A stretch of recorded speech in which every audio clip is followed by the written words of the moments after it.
When you meet someone, you think, oh, that they've always had that, oh, they've always had money, they've always been successful, they've always been, and it's like, no, actually they're not, they've chosen it.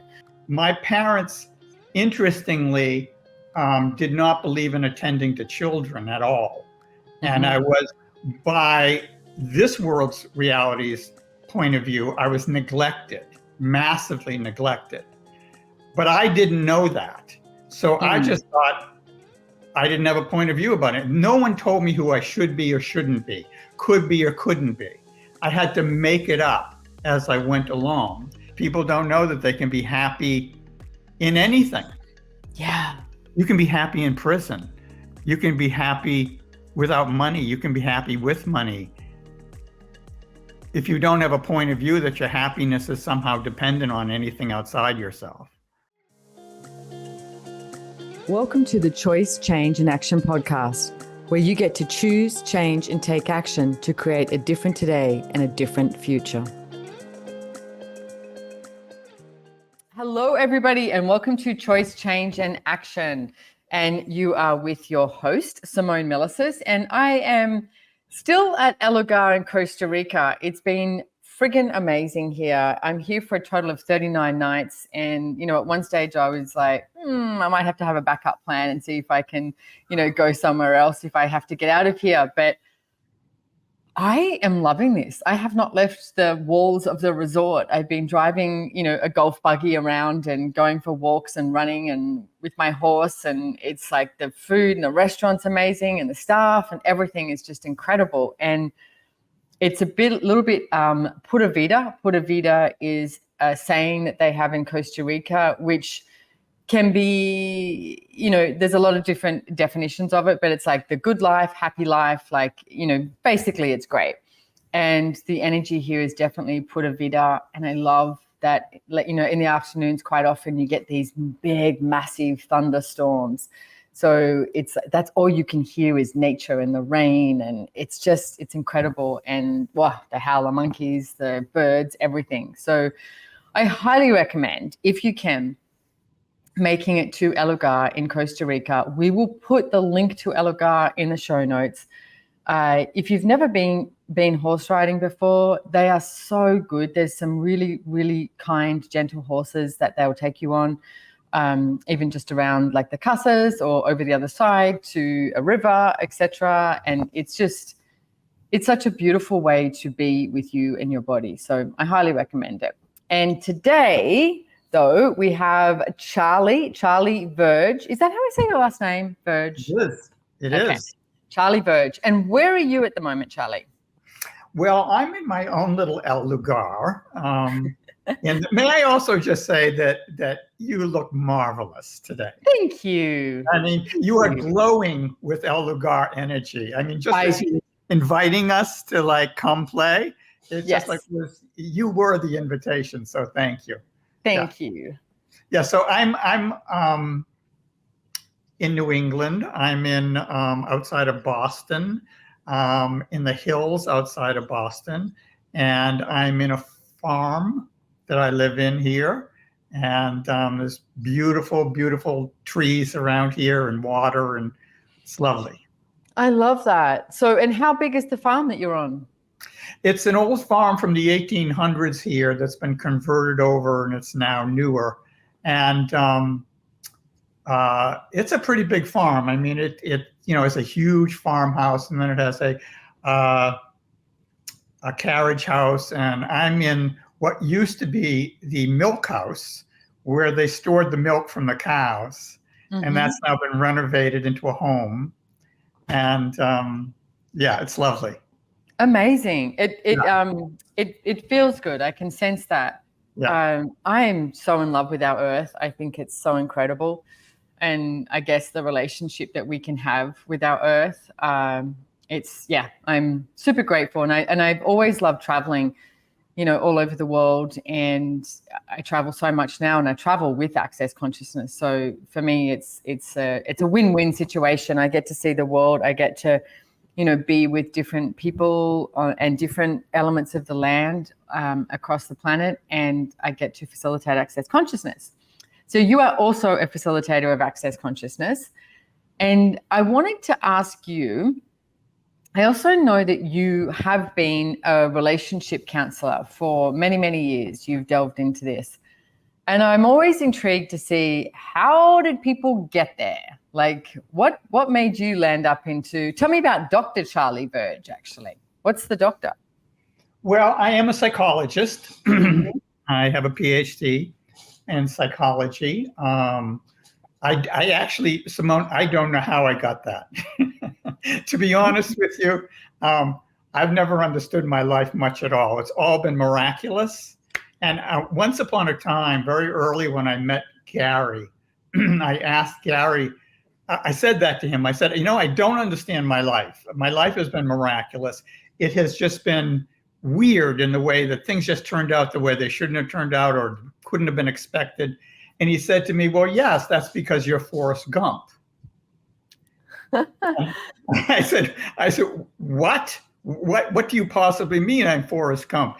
He says, well, did you see the movie? And I said, yes. He said, well, you didn't really watch the movie. Go watch it 10 more times, which I did.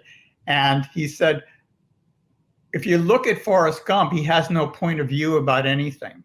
And when you have no point of view, that's where miracles happen. Wow. And much of my life, I haven't had much of a point of view.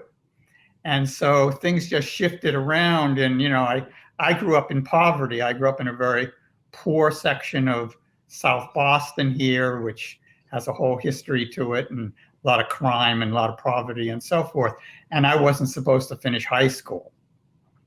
But miracles, I won't go into all those stories, but miracles happened and I ended up actually getting a degree.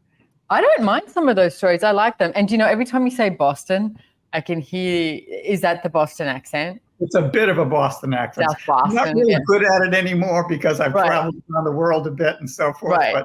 But, I did at one time have what's called a Southie accent. And a Southie is the classic Boston accent. So is that where you say, I think you sound a bit Australian as well, don't you? Don't you say water? We do. Yeah. That's the similarity that we have. So tell me a little bit about growing up in South Boston, though. Like, I mean, you say you grew up in poverty, and I love hearing about people's stories because most people, when you meet someone, you think, oh, that they've always had that, they've always had money, they've always been successful, they've always been, and it's like, no, actually they're not, they've chosen it.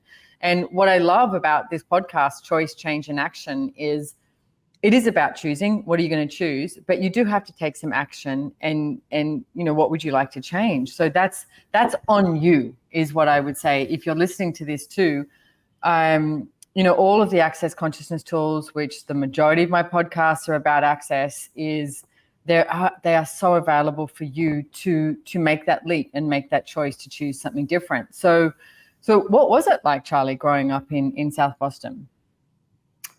Well, actually, it was interesting because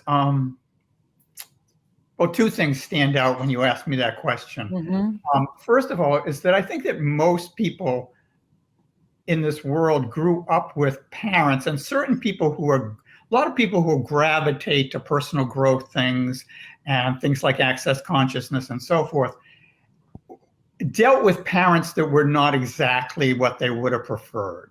Yeah. and people that they had to contend with in one way or another in their life, and may still be contending with in one way or another in their life. That's not the case with me.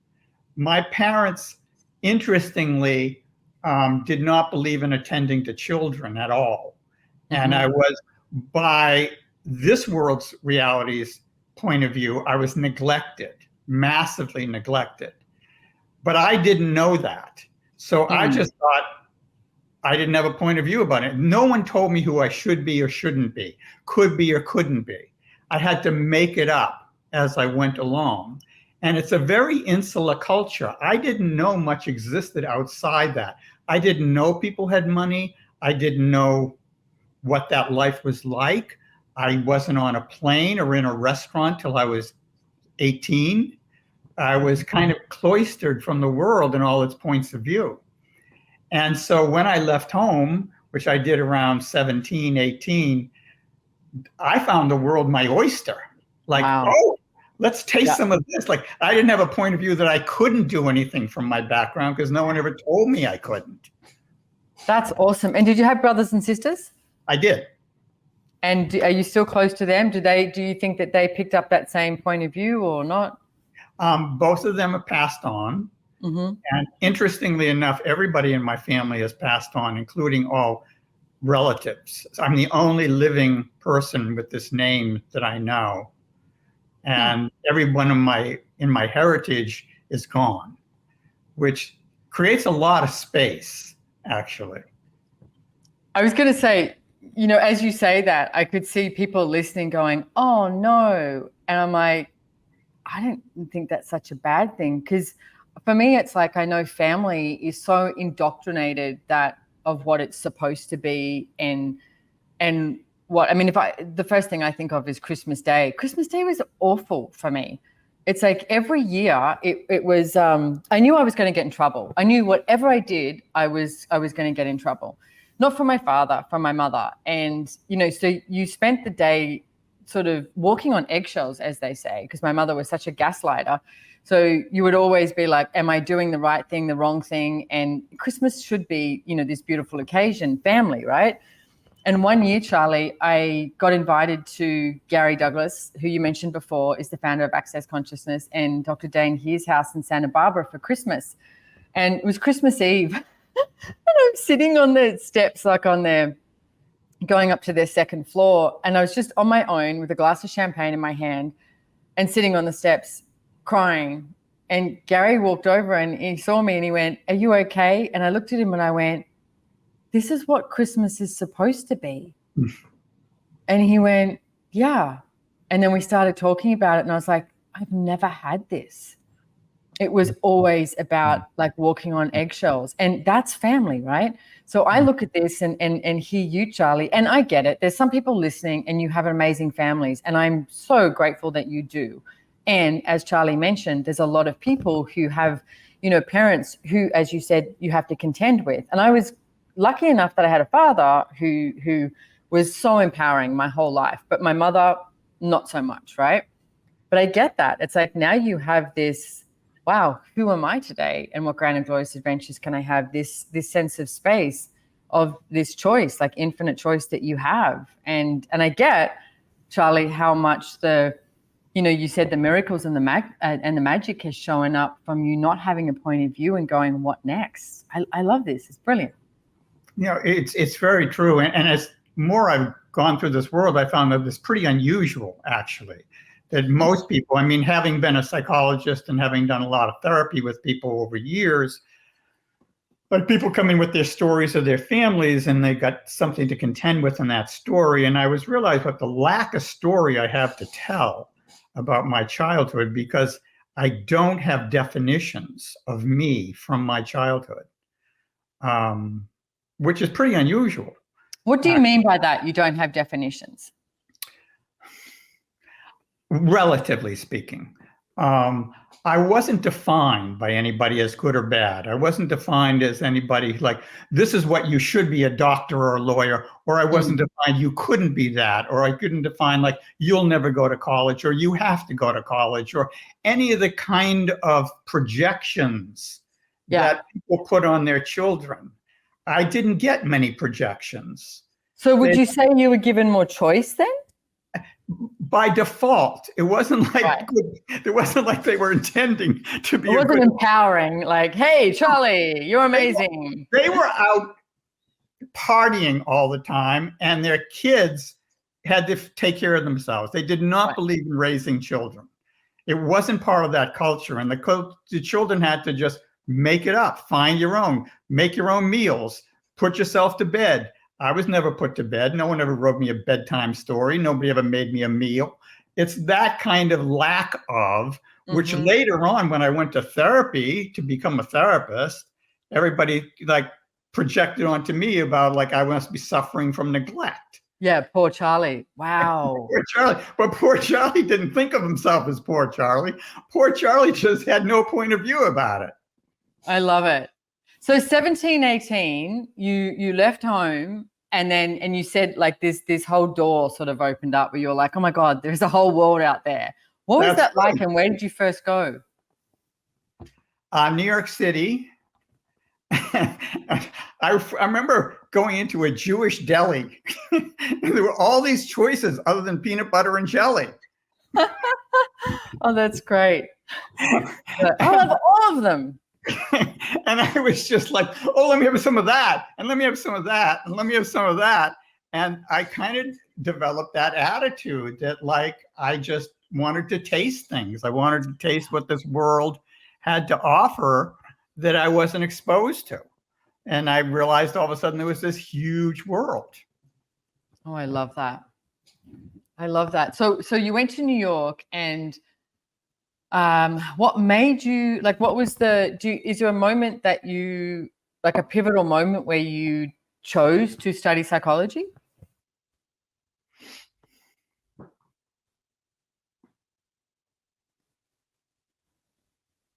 I think I've always been interested in what drives people, because they always seemed fascinating.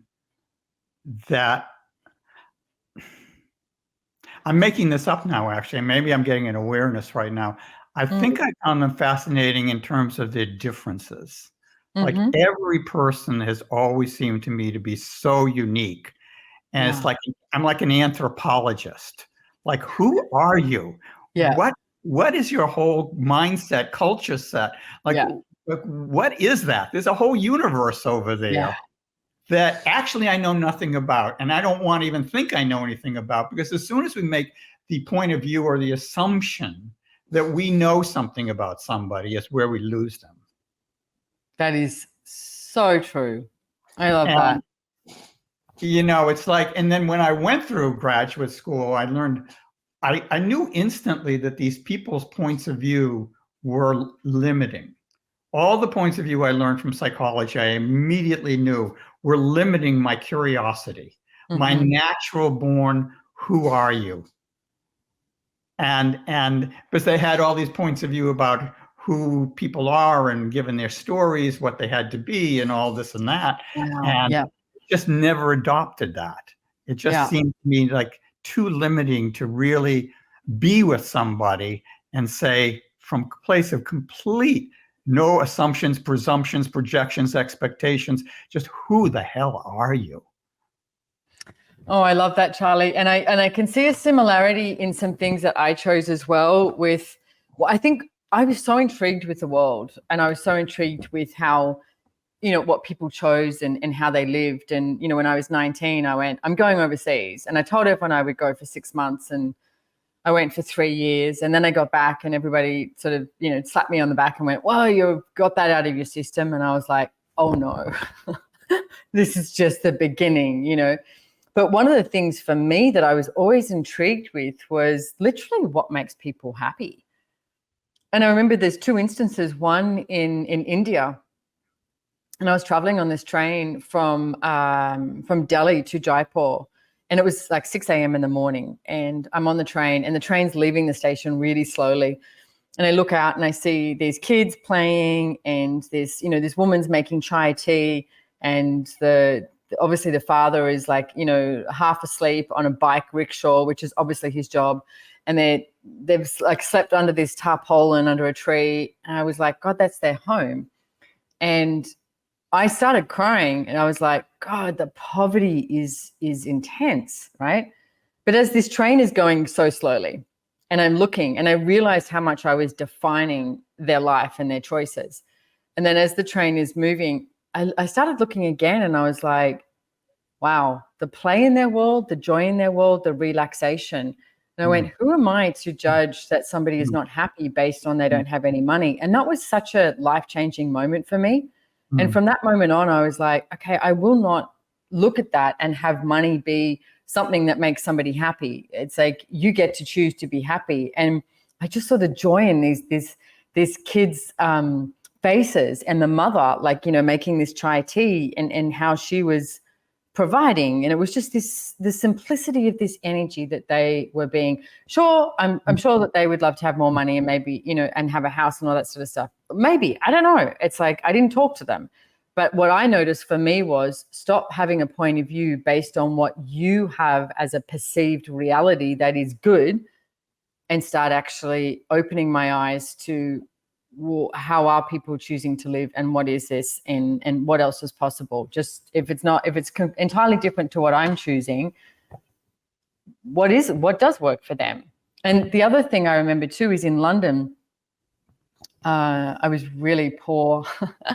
And I used to entertain myself by getting on one of those big red buses and just, I would write, and I'd go across London on the big red bus. And I remember one day looking out, Charlie, and it's all these different, you go through the Indian, Pakistani area, the Jewish area, the Black area, the poor area, the wealthy area. And as we rode through this on the bus from one end of London to the other, I looked out and I was like, God, none of these people seemed to be happy.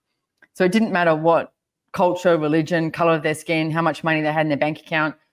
I was like, where's the happiness? And for me, that was such a driving force to choose something different. And I originally created my business, Good Vibes for You, which is how I came across Access Consciousness, and now working with Access Consciousness for 24 years. But for me, that was like, how do I empower people to know that there's a different choice, that you don't have to get caught up in the crap and the shit that goes on around you. There's something different. So I love how you were brought up, Charlie, because you didn't have that. And you literally got to choose, as you say, in every 10 seconds. And you got to receive, and you got to see what works for you and what doesn't work for you. Love it, love it, love it, love it. So now you're in psychology. You're working with psychology. What makes you want to choose to? I guess that did you major in with the relationships thing, or how did that come about? I just have to tag something because I got enamored with a moment when you were talking about happiness and so forth. Because you posted in one of our Access groups today something about happiness in relationships. Mm-hmm. And you just posted on this sheet of paper that something said, you can be happy in relationships. Yes. Yes. And it's like, it really hit me so beautifully. It just really hit me so beautifully because, people don't know that. People don't know that they can be happy in anything. Yeah. You can be happy in prison. You can be happy without money. You can be happy with money. If you don't have a point of view that your happiness is somehow dependent on anything outside yourself. And you can choose happiness in any moment if you realize that happiness is you. Who you truly are is already happiness. Yeah. Anyway. No, I love that, Charlie. I just want to add to that too, because I know people listening, and I have so much, and you probably have this too with clients and classes, etc., that people go, oh yeah, but you don't know my story. Right.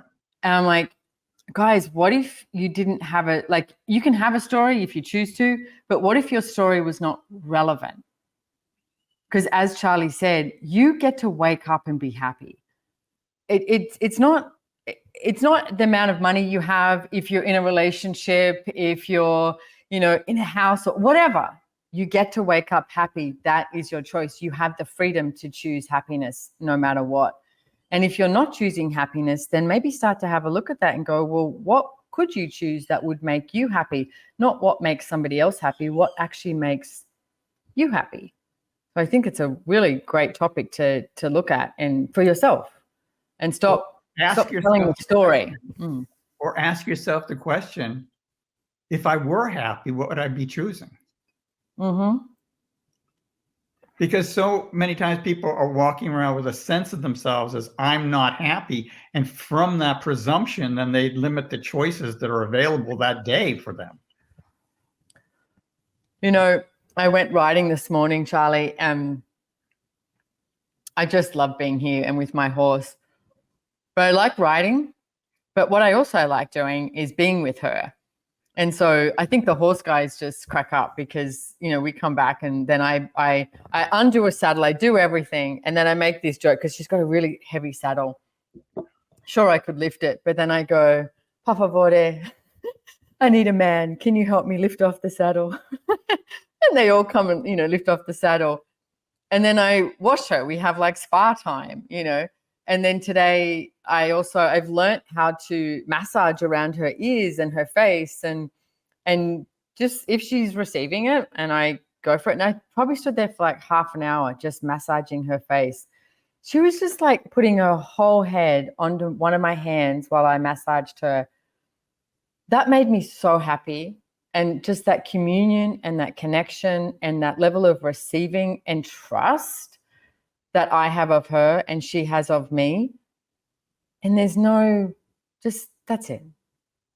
And it's like, what is that for you in the world? And if you have that with an animal, that's way easier to have than with people. Or with nature is another thing. Like last night we had a total blackout. And I have a plunge pool here.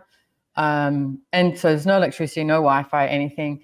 So I had some limoncello, which I love, in my freezer, poured myself a little glass of limoncello, got naked, went in my plunge pool and just floated and sat there for like an hour looking up at, trying to see if I could see stars or whatever. And it's just like that just made me happy.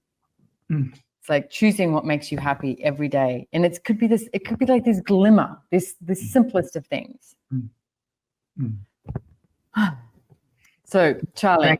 Thank you for that. That just made me happy. Good. Yeah. And it does, doesn't it? It's like, yeah. Katerina came riding with me this morning because she hadn't ridden since she was here. And I know she likes to ride. And I know she's looking for a horse that's like kind. And I said, hey, there's this really cool horse up here that's just so sweet. And it's not her horse. She's not going to, that's like, you ride a horse and you go, yeah, But she said, thank you for taking me today. And she said, you're such an inspiration for this joy of living, like just to go riding and be with the horses. And I was like, yeah. And what if you could look at that each day and look at what is it that you're surrounded yourself by that you're not actually being grateful for either? Because there's so much available for all of us. And we start being grateful for it, more shows up. Yeah, go Charlie. I'm aware just right in this moment that there could be people on this call right now listening to us and separating themselves from us in some way, like, oh, these are the happy people. They're talking now, and I'm not a happy person, and I don't know how I would ever get happy, and so forth. We have a very simple tool in Access that we just say, you can ask and receive. And like, if you're looking at us and listening to us right now, and you are like, well, they seem like happy people, you could say, I'll have what they're having. Like when you were talking about what you were having with the horse and when you were looking up at the stars, I was thinking to myself, okay, I'll have more of that, please. Yeah. It's like, what if wherever you saw it, an inspiration, something that you wanted, something that made you go ping, something that made you even the least little like, I want that. Go ahead, ask for it. I'll have more of that, please. Because what if we live in a generous universe? We just haven't been told that and brought into that idea that the universe is a gifting universe if we're willing to receive. And if we're willing to ask, can I have that, please? Can I have more of that, please? That it changes your mindset. And when your mindset changes, you open into another universe, a gifting universe, a generous universe. And I just invite everybody on this call to invite yourself into a generous universe where you can ask for more of what you would love and let it come to you in the most miraculous and mysterious and magical and weird ways than you could ever imagine. Thank you, Charlie. That was so beautiful. I received from that too. And I also want to say there's definitely times in my life where I was not happy. Like there was many, many years ago, I would wake up crying at least 80% of the time. And I thought that was normal to wake up crying. and to be that upset. And I remember where I was living in the Central Coast in Australia, and there was nobody who was knocking on my door saying, "Hey, Simone, are you okay? You know, what can I help you with? What can I contribute?" Nothing. I was just waking up crying, and I had all this stuff going on in my life. And I was just like, my God. And, you know, I was turning to drugs because it was the only thing that seemed to create a change in my world.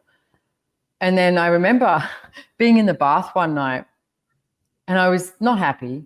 And I was lying in the bath, and I was like, what the fuck am I doing here? What am I living here for? Like in Central Coast. And, you know, everything that I thought I would have there, I didn't have. And I went, I got to go. I got to get out of here.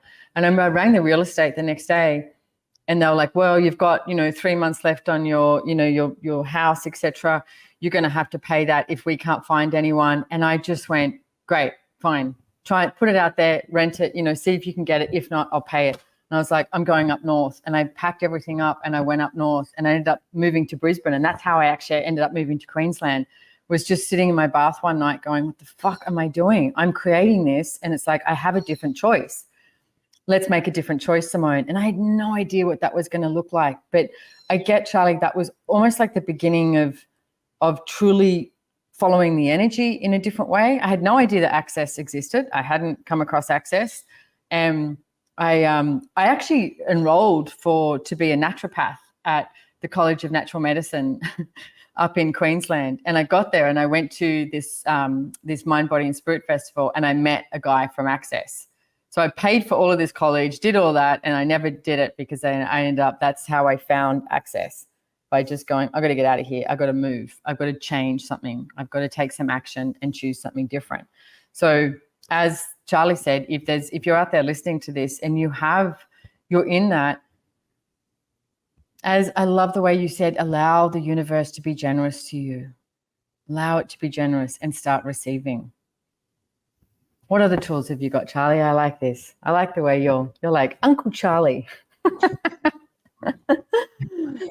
Yeah. I was just saying that I was aware that there's so many of us that, like I said, had family or parents that we have to contend with and who weren't generous, who were not generous. And you might have grown up from that with the sense that it isn't a generous universe. It isn't a generous world. It isn't a place where you can ask and receive. And I really just want to invite people into dip your foot into that water. Like, okay, so maybe that was the past for you. Maybe you did experience a less than generous world. Maybe you even experienced a punishing world. Give yourself a new day. Give yourself a day where you're willing to step yourself into the waters of a possibility that there is a generous universe waiting for you. It's just around the corner if you will step your foot in it and take the first choice, the first action, the first movement into, okay, what if there is a generous universe? What would I ask for? What action would I take? What would I choose for me today? I love that. And how does that show up for you, Charlie? How's that shown up for you lately?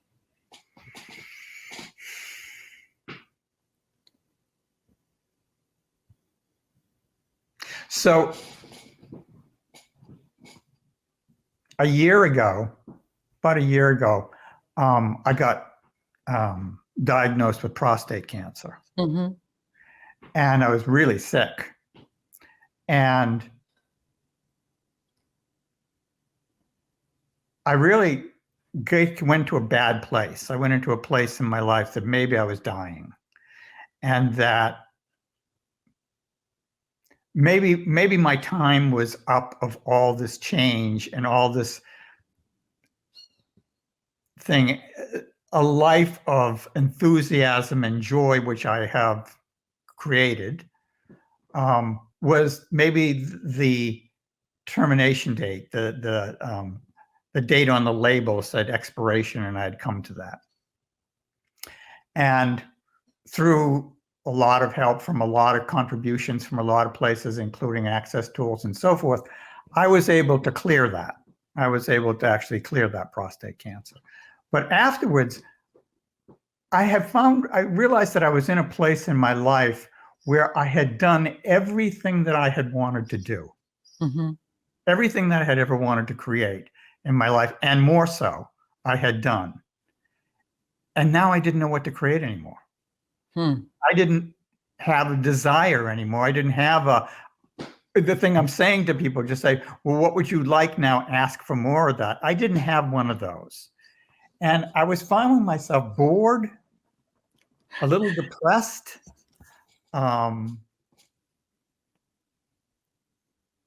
feeling old. Like I got to the point where now I'm just an old man and had run out of steam. And in that energy, I said, okay, Charlie, you can die. That would be, if that's the next step into happiness, you can invite that. There's no wrong choices here. You can invite to go now. You had a good life. It's time to go. And then I looked at that choice, and the choice was, Not yet. But if you're going to stay around, what would you like to choose? Wow. If you're going to be here, as long as you're going to be here, you might as well have a good time. So what would it be? And I didn't know. I couldn't come up with a thing, but I did come up with an energy. And the energy was, I want the enthusiasm of my being. I just want to feel enthusiastic about whatever I'm doing, whatever it is, whatever consciousness, universe, world wants to bring me now, I'm open to receive with enthusiasm. Wow. And so I just made an opening for that. And as soon as I did, my energy changed. My energy changed because I requested an energy of enthusiasm in my life, wherever it could show up, however it wanted to show up. And just now, things are starting to show up that are like fun and more live and more exciting and more like, woohoo! I love that. And can I say, a tool that we talk about that is one of my favorite tools in Access Consciousness, I call it the yes-no, yes-no tool. And it sort of adds with this is, we try, I don't know about you, Charlie, but my whole life, it's like there's so many things that I've tried to work out, and there's a different energy. So say with my body, and I'll be like, okay, go to the gym, go for a run, do something, instead of going, hey, body, what would you like? Would you like to go for a walk? Would you like to go for a run? Would you like to do this? And my body is very clear on yes or no, right? But it's the same thing with business. It's the same thing, with relationships or anything. It's like, would you like to go horse riding? Yes or no? And you get this yes, no. And we've spent our whole life trying to make things right or wrong and trying to make this right choice so that you are not going to be wrong, which you're already judging yourself that you're going to make the wrong choice anyway. And one of the things that Gary Douglas said a long time ago is most people would rather be right than be free. I would like more freedom. And in this yes, no universe, for me, it's like you're choosing, as you said, from this generous universe with this infinite possibilities available. Like, okay, would I like to do this today? Yes, no. Would choosing this, even if it's going to a restaurant, it's going to a party, it's meeting a friend for coffee, or it's setting my alarm so I can get up early and do something, yes or no. It's like, you get a no, don't do it. And it's like, and follow that energy and see what shows up. For me, that's when that enthusiasm for being is so available. And I know for myself, I misidentified that as, oh no, if I choose from yes, no, so crazy, I'll be bored. And I realized it was because I was no longer choosing from conflict. And conflict had this energy to it that was a bit exciting, But I can tell you, choosing from yes, no, and choosing from no conflict is definitely not boring. There is something so much bigger and greater beyond, the conflict choice into the yes, no choice. So play with it in every area of your life and see if something different shows up for you, what we're talking about. And trust you. I mean, what you're talking about, I just so love, is that it's trusting you, like trusting you that you can make those choices. And there is no right or wrong. There's just making the next choice, and that you can trust you to be whatever you were pinged for. Go for it. Yep, go for it. Go for it, go for it, go for it. Love it. Profit is how much living you can create when you are willing to create a bigger life. Please join my latest and very low-cost membership with me, Simone Milasas, at the Profit Club. SimoneMilasas.com/Profit Club. Charlie, you're fabulous. You're fabulous. Thank you. I get the sense that I would like to have you on the podcast again, talking about something in the future as well. I love the ease that you have in your world, and I guess it's like this simplicity of joy and the simplicity of being and simplicity of choosing, whether you got that from when you were a kid, etc. But you chose that, and I get that you're still choosing that, even from giving yourself that choice to, okay, do I want to live or die, basically? I'm like, if I'm going to live, let's live. Let's live, whatever that shows up like. So, Charlie, is there anything else that you would like to mention to the listeners here before we end the podcast? The plethora of things that goes through your head. Can I plug my next class? Yes, absolutely. That was my next question was, where can people find you and what have you got coming up? Yeah, so you can go to my website, drcharlieverge.com, and my classes are there. But I actually wanted to offer everybody on the call here a free class. Mm-hmm. And it's a class I'm doing on October 14th, and it's called The Magic of Allowance. Ooh, I love that name. The one tool that can change everything in your relationships. Love it. And yeah, and so there's a coupon, and I think it's called, well, do you send out those things that you we put will have everything in the show notes. So anyone who's listening to this podcast, all you have to do is subscribe. Okay. And we send everything out in the show notes. We'll send where they can, register for the class with the coupon, your website, your, any social media, any of that. We'll have all of that listed in there. So, and I love that. Thank you. It's a great gift to give to people. Yeah. And so, use the coupon, come to the class, and So magic of allowance. Let's give people just a little, like, what's one sort of thing that you would mention with that, or a tool or a question that people could use?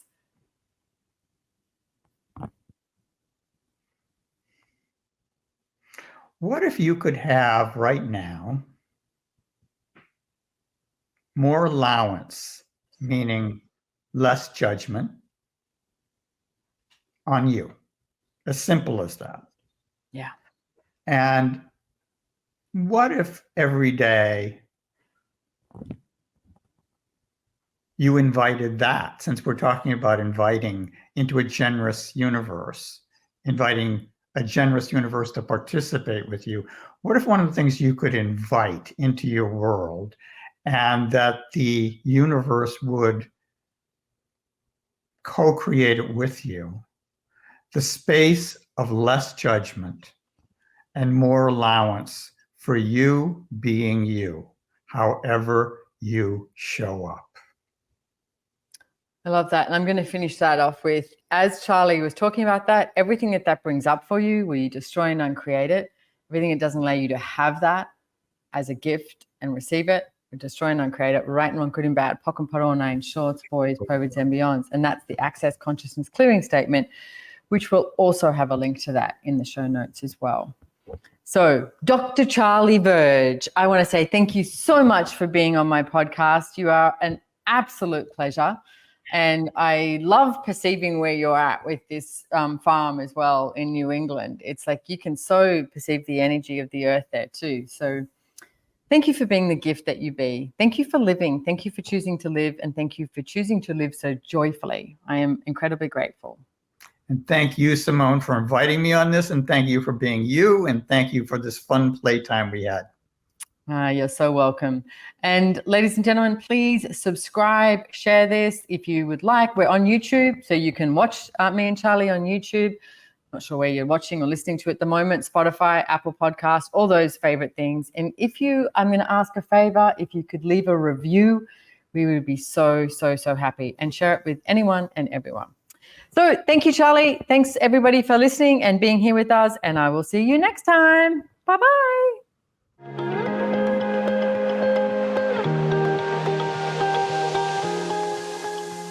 If you enjoyed this podcast, please make sure to hit the follow or subscribe button on your favorite listening platform to get notified of new episodes.